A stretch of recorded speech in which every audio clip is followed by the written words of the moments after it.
My name is Joel Aliaga Jr. I'm a faculty here in College of St. Benil. I teach writing classes at the same time video production classes. Question number one. How often do you watch movies? How often do I watch movies?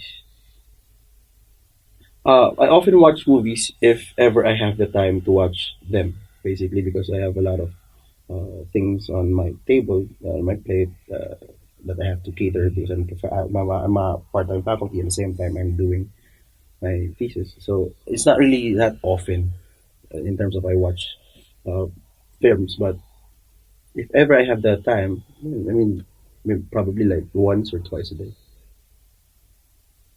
Question number two. What genres of film do you usually watch? The genres that I usually watch are more aligned, or how should I say this? The genres that I watch, I'm more fond of the romantic comedy. I like comedic films, but but again, in terms of widening my vocabulary in terms of uh, genres and movie pleasures, I go from a very dark type of genre down to the most melodramatic genre. So I get to cater every type of film in the entire spectrum. Question number three. Do you believe that narrative is the most essential part or element of every film? Why? For me, I would say that narrative is the most essential part of every film because that would be the backbone of the entire production, the entire film. I would say. Me personally, I'm a writer. I write scripts. I write stories. So everything comes from the narrative, from the storytelling in itself. Primarily because the movie cannot progress without the story, I would say. So everything from the production design, the acting, the character selection, the shots, the execution, the editing, it will be heavily reliant on the script itself or the narrative. Because the narrative dictates how the story will take place. If that is the case, the story will also influence, okay, the actor should act this way. The production should look like this way.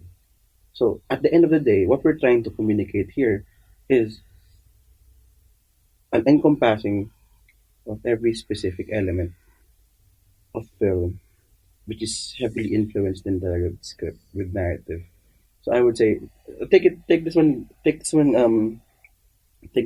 an analogy. For web design, I would rather have good content with bad aesthetics. Because why? With good content, I get to understand what you're trying to say. I get to understand what you're trying to tell me. And but oh, okay, regardless when if it's aesthetically bad, but still you're able to communicate with other people as opposed to have a very good design, but your content lacks or your content is irrelevant. Means to say you have not communicated effectively. Similarly with script, if you have a really good script, automatically there are greater chances wherein you will have the turnout of your film will be very good, right? Although there might be possibilities where you have a good script or a good narrative, but could still have a bad output, right? But if you have a very bad narrative, there will be a very high chance where you get to produce a bad output. So me personally, narrative is very essential. It could be the most vital part or the most essential part of every film because it really dictates how everything from pre-prod to prod to post-prod will take place.